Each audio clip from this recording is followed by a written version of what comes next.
He liked that intro. He ready. Okay. He liked that intro. Hey, listen. Yo, what's going on, everybody? How y'all doing, man? It's your boy What's up? What's Teddy, up, Ted, man? my boy E. We got a special guest today. It's Bernard Williams, track legend, Olympic champion, world champion. Let's get it. How you feeling today, sir? Man, I'm feeling fantastic, man. I feel like a bacon, egg, and cheese sandwich. Just delicious. Okay. Love it. I love it.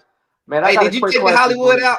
Huh? Did he say? Let me ask Bernard. Did you still go by Bernard Hollywood Williams, or did you take the Hollywood out? You know what? When I moved from Hollywood, I just left it out. But I still go to stand-up comedy shows and stuff, and they still use it here and there. They still go. All right, that's what's up, man. Go ahead, Ted. My bad, bro. Hey, No, so that was quick great. question. Huh? No, that was great, man. Because they did used to call me Hollywood. Because to be honest with you, that's where I started doing stand-up in Hollywood. Okay. And so I was training there with Maurice Green and legendary Coach John Smith. Yeah. And so we gonna get into it. Okay, yeah, but that's where that name came from, man. And so once I moved away, I still kept a little piece of Hollywood, man.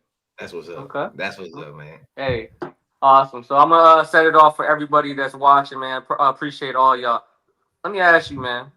Where did this all start? Where did this all begin for you, Mr. Williams? Oh, well, I was in the hood and I was running from the police. Y'all laughing. I'm dead serious. Hey. And you know, the first time I didn't run from the police because I didn't do anything. And I got beat in the head, shit my pants. They threw me in the paddy wagon. But I didn't do anything, so I didn't get arrested. But the lesson that I learned was like, yo, pay attention to your surroundings and run. You know, I heard, whoop, everybody ran. I was like, why everybody running? And all of a sudden, I was like, oh. So it started with just being aware and running from danger. Then I knew I was pretty fast, but I wasn't thinking about a sport. Okay. I'm just trying to run for my life. Like, you know, if you hear some gunshots, pow, pow, pow, you up the street. For sure. You know, and so that's where it started, really running from danger and being scared. And then I tried to play certain sports. And basketball, I was real fast, but I couldn't handle the ball. Yeah. Couldn't control my speed. So then I tried to play football, and then they hit too hard, so I quit that. For real, they dude knocked me out like, pow. They pulled me to the side, and they was like, what day is it? I said, it's August. It was like, this dude's knocked out. Now they call it a concussion, but you know, he just got knocked out. And so I didn't want to play football. So I got tired of riding the bench of basketball. So they was like, yo, won't you come out for track? And I was like, nah, those dudes look kind of feminine. I don't think I want to do that. And they was like, but it's going to be girls out there. I said, all right, where do I sign up? Okay. That's funny. That's so funny. Then that's when the track star was born. That's what's and obviously with track star being born, how old are you at this time? Oh man, I was 17. Oh, so you was a late bloomer to most people. Yeah, because I rode the bench for a year, and then I like to work a job. So I worked at McDonald's and I worked at a nursing home. Okay. Because when you're in high school, you want to have some money to buy yourself some gear and take a girl to the movies and things like that. So I ain't had time for no sports. I'm trying to get some. You know what I mean? That's a fact. That's a fact. Scholarship, man. I'm trying to home and abroad. Yeah, man. So I had a job.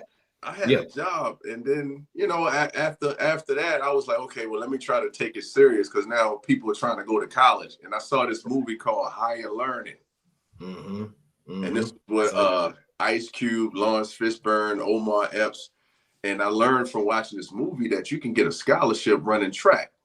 Yeah. And the crazy part is the guy who played the coach was John Smith, who was actually my real coach in real life. Yeah. Yeah, I saw you say that. Yeah, I saw you said that. Yeah, he was tough. He was tough. But watching that movie, inspired me to want to run track. And then 96 came with Michael Johnson and the gold shoes. Yeah. Yeah. I was like, okay, I'm taking this serious. And my mom and them was watching TV. They was like, oh, Michael Johnson. And I was like, are you watching Michael Johnson or Michael's Johnson? Like, what are we doing here? Oh, my goodness. Hey, he was big. He was big back then. I can't even say that. I gotta say Paul after that. I can't say he was big back then. But yeah, man, Michael Johnson was one. He was a very prestigious athlete at the time, for lack of better words. So watching him, and then seeing the Olympics in Atlanta, like in America, I was like, yo, this is what I want to do, and that's how we kind of got into it. That's what's up. Let me ask you this, because I got a lot of questions for you, but I wanted to jump kind of right into that Florida transitioning from you at the University of Florida to you turning pro, right? So how difficult was it at that time to go against what your coach Mike Holloway had advised you? Because I know you had spoke to him and he told you to actually come back to Florida and win the 200 here, be an NCAA champion and all of that. So how hard was it for you to say, nah, man, I'm turning pro, it's the Olympics? You know what I mean? It was real hard because I got to the Olympics. It wasn't a guaranteed spot. So we're in a relay pool where they take all of the finalists from the 100. And so in doing that, you have to travel to Europe and to run in these different races to show fitness if you want to be on the team. Coach Holloway wanted me to come back home. He didn't want me to go all over Europe and try to get on the team. And I was like, they said they're going to run me. They was like, you're not going to run you, dog. Just come back, dominate next year. And I'm like, man, the Olympics is now. Right. So the difficult part was telling him I'm going to the Olympics. Yeah. Soon as I quit and I signed a deal for like $70,000 and I signed with an agent, immediately that made me ineligible. So as soon as I signed the papers at the trial, you lose all your college, all that college money. I'm homeless now. So they took away the plane ticket. My clothes was outside of the hotel that Florida paid for. Like, it got real. Like, I never been homeless, never felt homeless or been homeless until I dropped out of school to go to the Olympics and sign that contract. So the cool part was Maurice Green and a lot of my teammates at the time, they took me in to let me stay in their room. But then immediately, the very next day, I had Nike on, homeless, trying to get on this Olympic team. And that's how difficult it was. Jeez, man. Let me ask you this then, because in a lot of your videos and stories that I see, you talk about kind of not necessarily chasing coaches, but coaches kind of made you decide which schools you wanted to go to. Because I know initially you wanted to go to UCLA because of John Smith, but you end up going to Florida and things like that, man. So how you didn't? Oh, I also saw you talked about how Walter Cole taught you how to train, right? So how does that? What does how to train mean? And also, like, how important is coaching and training in order to become elite? You know what I mean? Right. Well, I know with Coach Cole, he was a distance coach. So he was tough as nails. The first week he said, we got 2,200s. I'm like, what? That's one practice? That made me cough right there. Yeah, one practice. And so the cool part was when I was under Coach Cole, I had Coach Eric and Coach John. They would tell me, okay, we're not going to do this. I'm going to talk to Coach Cole and we're going to work it out. And so I learned how to run through and tolerate pain. That threshold of pain. You know, everybody run fast when they fresh, but when lactic acid is kicking in, I was able to learn how to still push forward, even though the body was under attack and then going through a lot of pain. So I learned a lot from being under him, Coach John, how to run through pain. Fair. Nah, that's legit. That's legit. No, I was gonna say, you know what? Because you told a story, and when you just said the pain, it just kind of made me think about it. So you know, I remember you said that you first started running, but your coach put you on a 4x4. He made you run a 400. You ran the 400 your very first race, right? So I had a similar thing happen, right? I was a high jumper. We're what they call best of preps. I'm a high jumper, right? Mm-hmm. And one of the guys on the 4x4 team like gets kicked off, or he can't run the race or something, right? He can't do it. So they asked me to come be on the team. Or the coach did.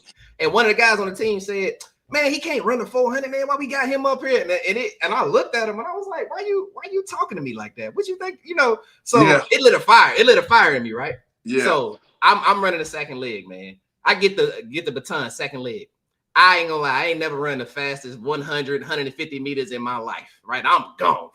Yeah. Then that last 200, 150, I'm like, I feel like I'm running fast, but I feel like I seeing everybody passing me, man. So I get there. I went from first to second to third, and by the time I get to the line, I see my third leg reaching for it, and I just take and dive. I literally dove, fell, and tossed the baton into his hand.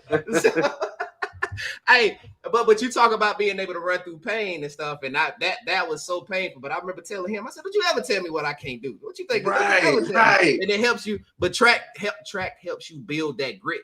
You know, running those 200, what you say, 4200s or whatever. It helps you build up your grit and your toughness, because sometimes when you ain't got it, you got to go find it. Right. When you talking to yourself while you're running, you got to be like, "Hey, I got this. Go faster." What you say, run, or what you say, short leg, go short legs. That's mental. That's the input. You know what I mean? Go. Right. So that's why I like what you're saying there, man. But Bernard, we go to you making the well, you're on the Olympic team, but you're in the relay pool, right? And you finally get to train under John Smith, right? Right. They say don't meet your heroes, man. Is he everything that you expecting him to be now that you meeting him and training on him the first time? How was that? To be honest with you, he was a lot more. Because he always the first thing he gave me was a book. And it was The Prayer of Jabez. Okay. And so I'm reading this book, and he's basically saying in this book that there are a lot of gifts that you have and blessings. You just never asked for it. And so reading that book, and then him always just coming up to me, trying to give me knowledge, but he also was trying to relate. Like, he was one of those people where, let's just say if we're running, right, and Maurice and them are just kicking my butt the whole practice, right? And he said, "You got to push." And I'm like, "Well, I'm pushing." He said, "Now," this type of example he'll give you. "Now, if a young lady tell you got to hit it harder, what you gonna do?" I said, "I'm gonna hit it harder." He said, "Okay, then go ahead and hit it harder." The next thing you know, I'm pushing. You know what I mean? Like, he will find some way. He'll find some way for you to relate it. What you're doing, whatever it is that makes you click, or that triggers you, he's going to try to connect with you to get the point across in sprinting and technique. Yeah, you just put an image in my head, and I was like, "Oh my goodness!" Well, see, nowadays you can't do that nowadays, because I coach kids, right? Right. So I'm talking to my kids, and it's hilarious. Like, from college to high school to the little. If I say something like, "Man, you got to push," they be like, "Hey, yo, whoa." Right. Whoa, pause. I'm like, what do you mean pause? What you mean by push? You're right. They do me like that on here all the time, man. Yeah, they so do sometimes me like that all the time. I have to, and we all laugh because they know what I mean. But it's just funny whenever I say something. And even when I watch Sports Today on ESPN, like, there's a kid named Grady Dick. Yeah. And he played basketball. And it was like Toronto Raptors. Yeah, and it was like, and Grady takes it from deep. He shoots it from deep. And then Grady crashes the boards. We're like, wait a minute. Dick is penetrating. Oh my goodness, man. My goodness. That's funny. Dick is down the lane. I mean, everything was just a innuendo. Right. Yeah, that's a fact, man. And so now when I'm coaching kids, I'm very careful of what I say. Right. But it's funny because they'll be like, "Hey, yo, whoa." Yeah, that's what they said in the comments right now. Somebody in the comments said, "Hey, yo." But look, Hey, yo, so hey, whoa, Bernard, when pause. you there now, Bernard, you're there while you're there at the at your 2000 Olympics. How do you end up making the team? Because you are in the relay pool. So how do you actually get on the 4x1 championship team? So they ran a series of relays in Europe. One was in Germany, and then it was like USA Blue versus USA Red. And so we would run against each other. And every track meet, I would just clean up on second leg, but I would also get like top 3 in the Golden League meets. Now they call it Diamond League, but they used to be the Golden League meets. And so I showed fitness because the people that were considered like a little higher than me, they didn't show the same fitness that I showed. And so here's the crazy part. They put me on the relay, then they took me off, put me on, took me off about 3 times to the point I was so emotionally frustrated. I didn't care if they put me on or not at that point. And they did the decision at the last minute. The last minute, because everybody's guy is trying to get in. Everybody's coach is trying to vouch for their guy, and everybody got these relationships. It's all politics. Yeah. And so they end up selecting me to run the semifinal. And when they saw that I did really good in the semifinal and handled myself, then they put me in the final. And if you notice, I don't know if you noticed, but the first exchange, John Drummond missed my hand. Did you switch hands? Because I saw you reach. It looked uncomfortable. I couldn't tell. He missed my hand. I just kept my hand back there just so to give him a target instead of reaching around for it. Yeah, I got you. And then I just kept it in my left. And that was one of the reasons too, because I was real comfortable with running with the baton in my left. A lot of grown men out there run 9.7s and 9.8s. They can't run with the baton in their left hand. Really? Like, it's the fundamentals. Like, my coach used to have me warm up with the baton in my left hand every day for practice. I got you. Yeah. So why is that? Why is that, Bernard? Is that because it's easier for the guy who handed it off to you to put it in your left hand? So is that why? Why is it? No. Well, you got to be able to. It's almost like basketball, because I come from a basketball background. Like, whatever you're doing with your right, you should do with your left. Most people who just sprint, they have a dominant side, like most people, unless you're ambidextrous. Right. So the reason why they have the left hand on the second and anchor is because the baton has to stay in the middle of the lane. It's very difficult for you to go right to right. Okay. You know, when you're doing an exchange.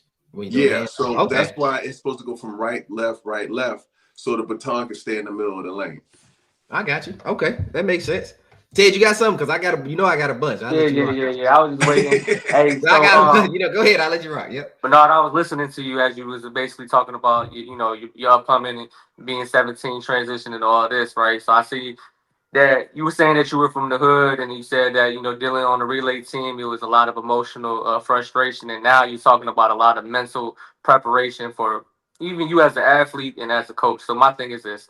So back in the day, I learned real young, there's 2 types of people in this world.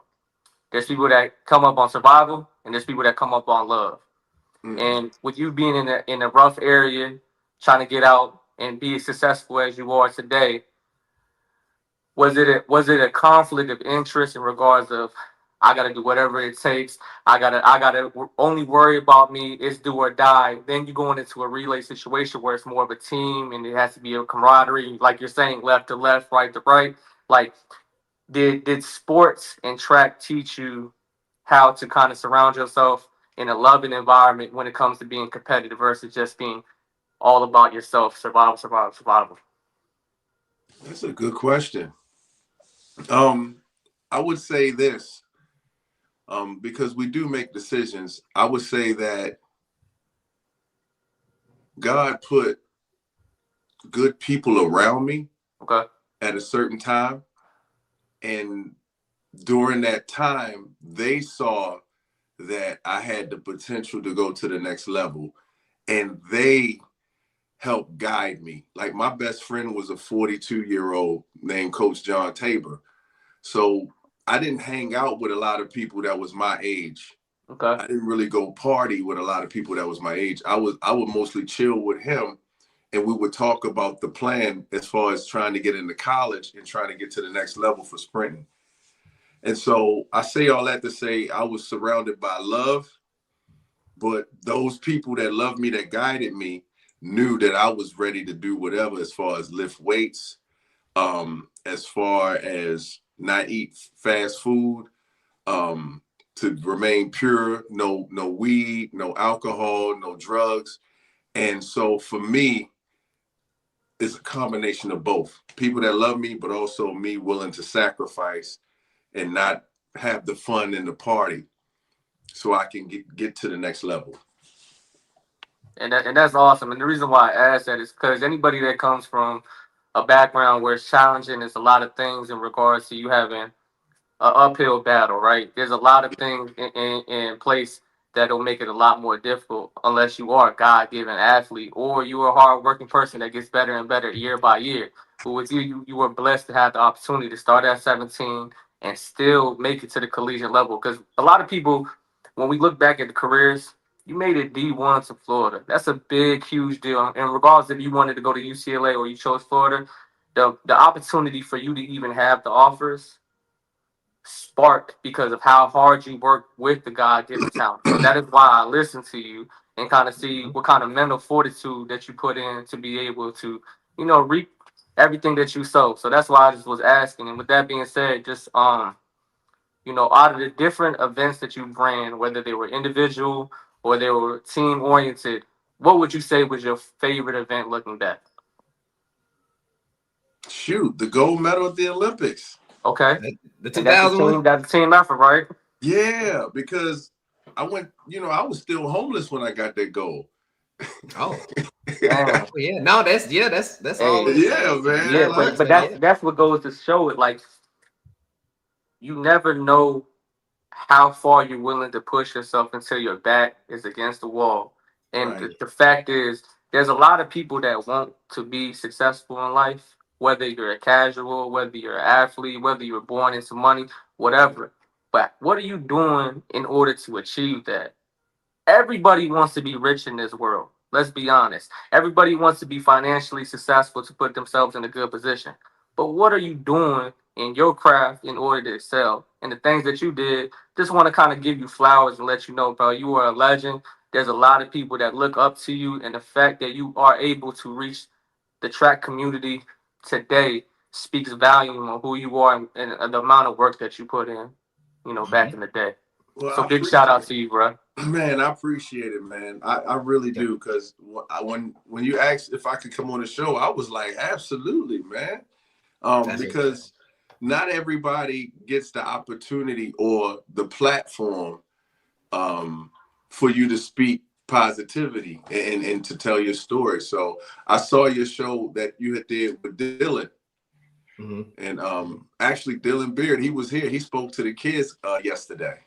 Oh yeah? That's Shout out to my boy Dylan. Shout out to Dylan, man. And so I saw what y'all did with him, and then I was going through all your other shows. So I really love what y'all are doing as far as highlighting positivity and good people. So that's why I was like, hey man, it was a no-brainer for me. It was all about like really getting on the schedule and trying not to be late. Hey, listen. We're not gonna hold your heart to that. We good. Hey, you got a comment, question in the comments for you, Bernard. So Brandon Mitchell asks, he says, does Baltimore area have the best track athletes such as you, Quincy Wilson, Noah Lyles, Dylan Beard, and Cash Harris? A lot of those people we saw. So, but yeah, he's asking which city or area would you say in your time has produced the best track and field athletes? You know what? It's really distributed all over because, Noah's from Virginia, right? Yeah. And then you got, so is Quincy Wilson. But you got Messiah, she's in like the PG area. So I think it's more the area of, and because we don't really have a lot of indoor facilities in Maryland. We only got one indoor facility, that's the PG Sports and Learning Complex. Mm-hmm. And so one of my goals is to get another facility built. But anytime we have to run, we're in school hallways. We're shoveling snow. We're on turf indoors. And so I know for me, what gave me the confidence is once I went to Barton County Community College, where I was with Coach Lance Brahman, who was one of the best coaches in the world. But he's responsible for my development because we were in Kansas and we had to deal with snow, a lot of snow. And then we had to deal with like 110-degree heat, like in July and August. So, I just think people like myself, we don't take warm weather for granted. And once we do get in warm weather, look out, because we've been running in hallways and getting shin splints on marble floors all year. So that's yeah. No, I've been saying, so gotta ask you the question, man. The 2000 celebration. We got to talk about the 2000 celebration, man. When you're in the moment, does it feel like it's going long, or you know what I'm saying? Are you just going off the vibe? Like, how did it transpire in your mind, and from your perspective? how was that 2000 celebration for you, man? Yo, I'm gonna be honest. You ever go to a party and you see that one dude dancing in the middle of the floor? You're like, oh, he's turning the crowd out, right? Yeah. And then after a while, he's still doing the same move. You're like, man, will he just get out of here? That's what it was kind of like. Because the celebration was natural. And the crowd, I've never had 100,000 people saying, give us more. Give me your shirt. Give me your shoes. Pose like this. Pose like that. And you're like, all right, let's do it. And so they never gave us a time limit. Normally, when they give you rules, they say, hey, don't drop the flag, right? Right. And you got 5 minutes to get your butt off stage. You know what I mean? No. So we're out there and they're posing. You can see in some of the pictures, Brian Lewis, he lost the shoe. He was walking around, he was celebrating. We never let the flag touch the ground. And once we got finished, I mean, people still cheering for us. Like, I'm homeless. This is the most attention I ever got in my life. I'm thinking about The Rock. I'm thinking about Superstar. I'm thinking about NFL touchdowns in the end zone. And now people getting penalties. You know what I mean? So I'm like, okay, this is my time to shine now. I am a world-class athlete who just won. This is my time to celebrate. That's true. And you know what people don't realize, I feel like, it's like, I understand that the celebration, let's say it did run long. That's fine. These guys trained their whole year, their whole lives of training for a 10-second, 20-second, 40-second race. And it literally all come down to this. So I've been working and I got a lot of energy built up. We just did it. I literally just accomplished my goal. I'm sorry that I celebrated my year's worth of work for 10 minutes. But now I can let y'all back. Look, I celebrated for the simple fact I didn't want the people who died for the flag or people to feel that I disrespected the flag. That was the only reason why I apologized. Other than that, man, I'll do it all over again. Matter of fact, I'll do it better. I'll have t-shirts made. I'll have my brand. Bro, I would do it better. Because you know what's funny though? But they invite that type of stuff now. They love the way we celebrated inspired people like Usain Bolt. You specifically, right? Because I see you say that pose. That's my pose. Mm-hmm. I was the first one to do it at the Olympics, but we got in trouble. So now just imagine your country say you can't do that no more, but the other dude is doing your pose from the other country. You can't even do you no more. Yeah. If you do you, we're going to do something to you, basically. And so when I won my second medal in the 200, it wasn't fun to me. It was almost like, let me shut up and get my money and not get in trouble versus, yo, I actually won another medal. Let's do this shit again. Right. You know what's funny though? Because it's but now in today's time, it kind of feels like track and field got like a boxing feel to it. So when I say boxing you don't always get the best fighters to fight. They look for people who are showmen, and it kind of feels like track is moving away from it. Ain't always just the fastest guy that we're promoting. We're just looking for you. You need to be fast, but you also need to be able to sell the product. You also need to be got to be marketable. There you go. You need to be. I think I was ahead of my time. That's what I was about to say, Bernard. That's exactly what I was getting at. I think the things that I was trying to do and establish myself, because I'm like, hey, I'm just a relay guy. I want these people to know who I am. Who is that guy posing right there? Who is that guy doing the people's eyebrow like The Rock? Who is that guy? You know, and because we already were with the world's fastest man, which is Maurice Green. Then we had Michael Johnson on the team, right? Yeah. Then we had Marion Jones, right? That's some heavy hitters. That's some heavy hitters back then. Yeah, man. All right, let's see who this little goofy dude is right here. Who's this guy? Hey, you did the people's eyebrow like 8 times in that interview too. Well, it was like every time you saw the camera, you was like, I can't. I was a big kid having fun that day, bro. And there's nothing wrong with that. So now that you're an adult, I got an adult question for you, man. Who is your all-time track Mount Rushmore? Give me 4 names in any event. Yeah, I got you. I hit you off guard. I got it. Shoot. It can be male or female? Yeah, I don't care. Male and female. Make sure that you know that you got 4 picks and you all on recording now. Let's get it. Michael Johnson. I like that. Yeah, I like that a lot. Carl Lewis. Oh. Great pool. Sidney McLaughlin.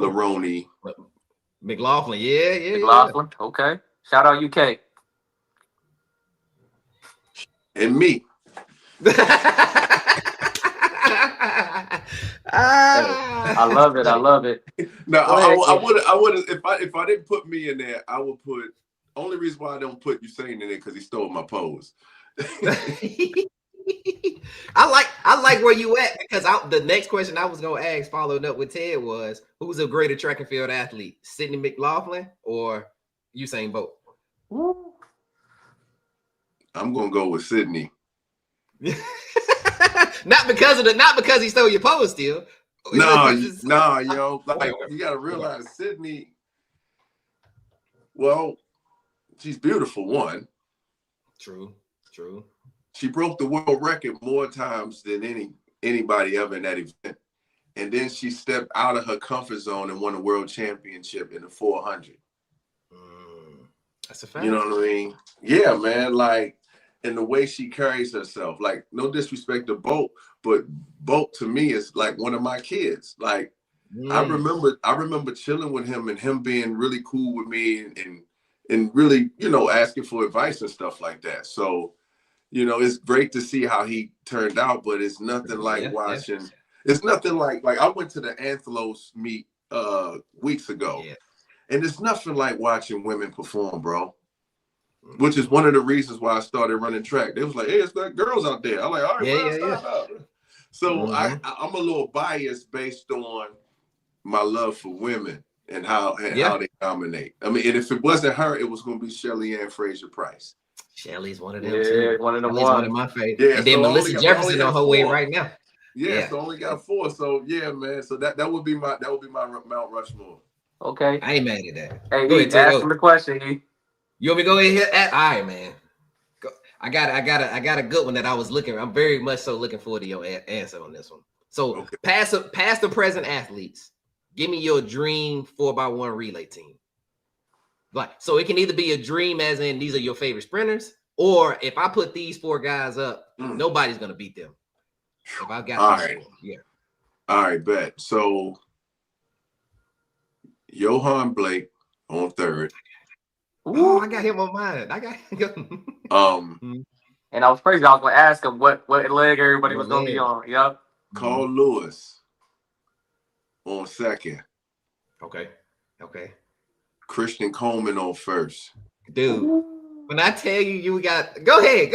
I got one more. You got one more. Who gonna end it? And I'm gonna have to say myself. He keeps saying I'm gonna throw me on there. You running the 4? Right. What you running? You running the 4? I'm gonna run 2nd, and Carl Lewis gonna run anchor. You put anchor, okay? Yeah. At the anchor. Look, this is why I had the same thing you had, but no, go ahead. All right, but if I didn't put myself in there, it'll be Usain Bolt. Fair enough. Fair enough. So Usain Bolt, Carl Lewis, Johan Blake, and Christian Coleman. Yeah, that's a fire list. That's fire. I'm mad we got the same list, Bernard, because I got Christian Coleman. I got Justin Gatlin in my second. I got Gatlin in my second. I got Johan in my third, and I put Asafa Powell in my fourth. I'm gonna be honest with you. Justin Gatlin is one of the best second legs in the world. That's why I put him. Then that's my guy. That's my dog. I just did his show last month. I have the world record for second leg. Oh. At 8.65. Only person ran faster than me on the relay is Usain Bolt with like 8.63, something like that. Oh my goodness, you was moving. Yeah, man. So, and I remember Gatlin coming up to me a couple of times, man. Like, and I was just pissed off at him because he was kicking out butt, you know. I was just pissed off. And he was like, he said, "Hey, man, you mad?" And I looked at him. Oh, yeah. I was like, I just didn't say nothing. So and that's when I ran that world record. And that's how I was able to get on the relay in 03 because he and I had matched up. And I used to love just like competing against him because Gatlin, he was like one of my toughest competitors on the relay. Like he's not gonna like, you're not gonna just gap him. You know what I mean? Right. But yeah, man, he really inspired my second leg for that world record, man. And that was exactly what I was going to ask you, man. You know, obviously you already answered, but I was going to ask you, man, out of your decorated career, who you look over at and say, hey, you're going to get my A game every single time we line up, no matter what. You know, at the end of the day, you respect all these athletes the same, but you know it's a different tier when you look over at a certain name and say, hey, it's game time. You know what? I could probably pick like 5 of them. Really? Go ahead. Give us 5 Go then. ahead, do it. Who's 5 of them? Go ahead. Maurice Green. Okay, valid. Justin Gatlin. Mm-hmm. Kim Collins. That dude, no matter what, he gonna run 9s. Even if you have a bad day, he gonna get you. Really? Yeah. So that's 3. Kim Collins. It was this one dude, Tyson Gay. Tyson Gay. He from Kentucky. Gay. I know Tyson Gay. I know you're talking about. His daughter run in Georgetown, Kentucky. I know. Okay, yeah. You had to have your shoes buckled up with Tyson. And I would probably say the last person. Push you to the limit, G. Probably Sean Crawford.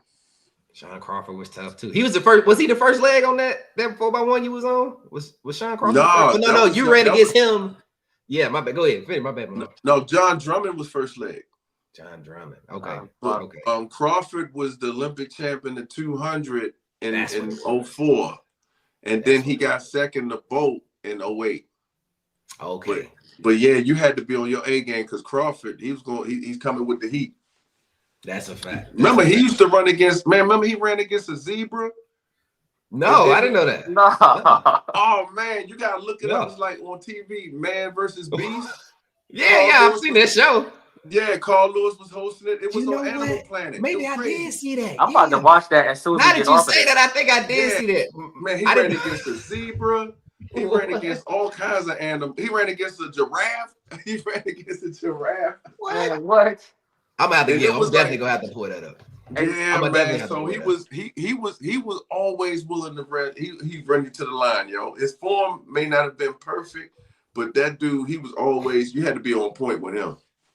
Yeah, that's what's up. Look, so now with you being a coach, man. And first off, congratulations on your coaching job at Stevenson, right? You started that this year. Thank you, yo. Congratulations, man. So yeah, so my question was, so now how do you define success today as opposed to how you used to when you were competing? So what does success look like for you now as a coach, as a college coach, right? Now D3. Mm-hmm. To be honest with you, the way these kids hit PRs, or when these kids make it to nationals, like some of my athletes, like Caleb Dean, for example.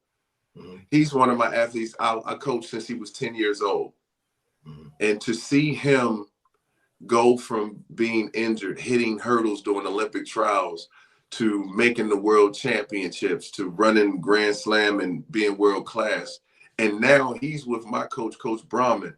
Like, that to me is success, because I poured into him and now I'm seeing the fruits of his labor and him doing what he needs to do. Another one of my athletes is Caleb Williams, who plays for the Chicago Bears. Since he was 10 years old, to see him go through Oklahoma, then transfer to USC, and then becoming, Heisman Trophy of the year. Like, to me, that's how I feel success now. When the younger kids that I've actually seen help and grow, develop and become. And it's so crazy. Not to cut you off, but just to give you a sidebar, Caleb Williams actually had the game-winning drive today against the Bengals. He threw a 56-yard bomb with like 20 seconds left, and it was the craziest game, because Joe Flacco plays for the Bengals. He had 450 yards, and they actually had a game-winning drive. It was like 20 seconds left, 30 seconds left, and Caleb, he ripped one. He broke loose like a 19-yard rush. Second play, they heard and nailed it, and he just bombed it to Loveland. It was a 56-yard bomb. He's always been like that. Like, he's always, his dad always had him doing speed training along with quarterback factory. Like, he always was working towards something. And I know this sounds crazy, but I remember shaking his hand at 13. I was like, yo, these some NFL hands, dude. What's going on, man? Yeah, man. Like, dwarf in my hand like that. I mean, right. I had to get in. I had to do some more push-ups the next time I had to dap him up. Like, that's funny. You can feel when kids are growing, you know, and it just lets me know that I'm serving my purpose, because I really got into coaching because I was depressed. You know what I mean? Just personal things where I wasn't able to see my daughter, who was born, and no communication between the mom and myself. And so the thing that helped me get over, still not over it, but the thing that helped me move forward was like, I'm gonna just start coaching some kids. Okay. And each kid that I will coach will be around the same age as my daughter. And so the more I started coaching and pouring into them, because I couldn't see mine, it made me feel better. And then it went from being therapy to, like, now I'm having a career and I'm paying my child support. That's what's up. What I mean? And you just won Coach of the Year too, right? You're doing well, right? Then you won Coach of the Year eventually. And the Baltimore Sun awarded me. And it's weird because if I felt like it was my first year and it felt like I was doing nothing right. Like, every time I turned around, it was a complaint from a parent, or the athletic director wasn't happy with me, or whatever the case. It just never felt like I was doing the right thing. And so to get that honor from somebody noticing, that was a blessing, because I didn't see it. And I kind of just wanted to double down off that statement. I have probably like 2 more questions after I say this. So I just want to kind of reestablish, with everything that you've been through as far as your professional career, everything that you went through in your personal life, a lot of the things that you are going through as a man, and the mental fortitude that you put yourself in to admit to us that, as strangers, and be transparent that you were dealing with depression, that you were dealing with mental health.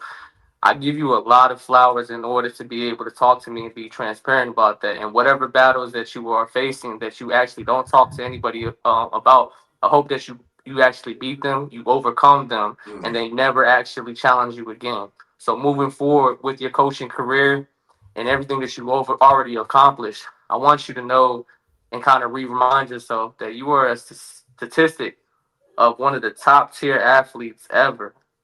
So the things that you feel like, if you have any kind of doubts or any kind of things that you kind of want to just double down and say, man, I could have done this better, or have any regrets, just know that you have a lot of casuals like myself that actually look at your career and we gave you a high praise. So at the end of the day, anything that you've been going through the last couple of days or the last couple of years or however long it's been dwelling, I hope that you overcome it. And I hope that you find a passion in whatever that you're doing moving forward. And just know that we are proud of everything that you accomplished up until this time. Man, thank you, bro. Yeah, man. Man, I appreciate it. Nah, that's good. That's good. I got only so since we running late, man. I got two questions. Bad. I ain't really. No, you good. No, we good, man. We cooking. This is good. This is great stuff, man. On a lighthearted note, give me your which one? I'm gonna go this way. Who's a better rivalry? Usain Bolt and Gatlin, or Tobogo and Noah Lyles? Who's a better rivalry between the two? I would say Usain Bolt and Gatlin. It was better. Yeah, because they had more races. That's true. In the world championships. You know what I mean? Yeah, that's true. And Tobogo only beat him once. Yeah. And they've been dancing on him for a while. my man Gatlin, he beat Bolt a couple times. And the one that was very significant, that 2017 one, last one. Yeah, man. Yeah. So I would say Gatlin and Bolt. Okay, I ain't mad at that. And then the last one I got was I got to get you your top 3 comedians of all time, man. Give me your top 3 comedians, man. Who you like, man? Yeah, we keep throwing them these. I gotta ask you. You running late. You good. Keep going. Okay.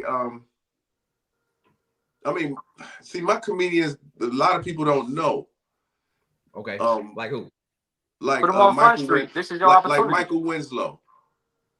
Oh, okay. Yeah, I don't know Michael Winslow. Now he's the black dude from Police Academy that used to make all the sound effects. The sound effects. I do know him. And he played Stripe's voice in the Gremlins movies. Okay. Yeah, he's like a man that was like 1,000,000 sounds. And I just thought he was just so cool. I was like, yo, I'm gonna be like that dude, you know. But it's so many of them. Eddie Murphy was one of my favorite. Fire. Damon Wayans would be 2. But it's so many, like from Cat Williams to Jamie Foxx to I love George Carlin. Okay. He's the old school comedian that talks about reality. He passed away, but his comedy was more about social base. Well, if you listen to Dave Chappelle, he's another one. Is very socially conscious about what's going on in the world with people. Paul Mooney is one of my favorite. That's right. You niggas need to know that. I like Paul Mooney. Yeah, I do. Yeah, rest in peace. Rest in peace of Paul Mooney. I like I love Chris Rock. Like, come on, man. Come on, man. Yeah, super funny dude, bro. I knew you like that. Ted, you got anything else, Ted? Hey, listen, this is my closeout question for the night. All right. When it's all said and done, obviously you retired and you are tapped into a new avenue with coaching and being into comedy and things of that nature. But for anybody that, is young, upcoming, striving to be in the same direction as you as a young sprinter, what do you want to be remembered as? Like, what is Bernard Williams' legacy? What do you want to be remembered as when you were long gone, a whole bunch of years from now? Shoot, that I stayed in my lane and I didn't do steroids. Yeah, that's a banger. That's a valid one. Yeah, man. Because so my thing is, and I tell the youth that you can make it to the top level, but a lot of the history shows that a lot of people have taken steroids in order to get there, but not everybody's taking it. I didn't take it. You just got to be able to live with getting seconds and thirds and fourths. You got to be willing to live through that. That's powerful. And still know deep down inside that you're a winner. And you just stay in your lane. You stay focused on what you got going on. You can't control what they do on those lanes and those lanes. So, yeah, stay in your lane. And, yeah, I did it the right way. That's powerful, man. Hey, big up to you, because this is a field where a natty athlete isn't something that we see often. PEDs and steroids and things of that nature. It's all about enhancement to get the advantage. So for the guys that's getting out the mud, that's doing it the authentic way, even though the percentage is real small, we give a lot of salute to you guys because we know the pain and torture that you guys put your body through, and to not be on steroids and things of that nature. Just human recovery itself. Like, bro, I go play a basketball game, be tore up for days. So the conditioning that actually real athletes put themselves through, bro, I just want to salute to you. And my last question, sorry, I had another one. You good? You good? I got plenty. I just ain't trying to hold you. That's all. I got plenty. Let's do it, man. We want to check your temperature real quick, man. Who's your GOAT, LeBron James or Michael Jordan? Oh shoot, Michael Jordan. Oh man. This the first one that we got that got us that way. Oh no. For some reason I knew you was going there. I knew you was gonna say it. I don't know. Bro, go ahead. Get it off. I grew up, look, you gotta remember, I grew up in the 80s and 90s. Yeah. Like the way guys are moving now, all of them move like Michael Jordan.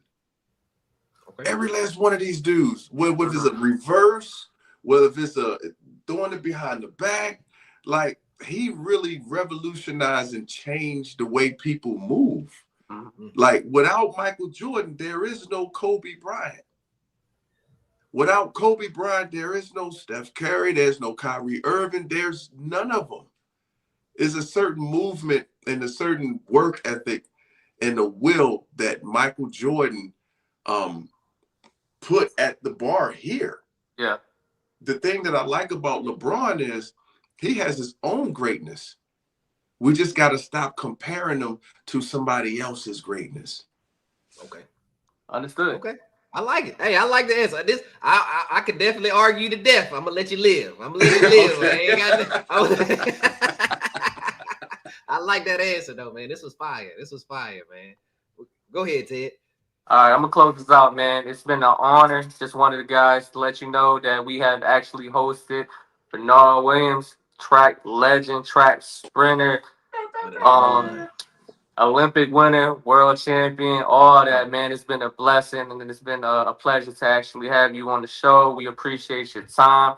Anybody else that's watching, please sub, like, share, comment, and subscribe on all of our platforms. It's eLab Podcast. It's Uniform on Spotify, Apple Music Podcast, YouTube, TikTok, and Twitch. We on everything, man. We on everything. Tap in, like, love, subscribe, and we out of here. Thanks for having me. Thanks for having me, brothers. Of course.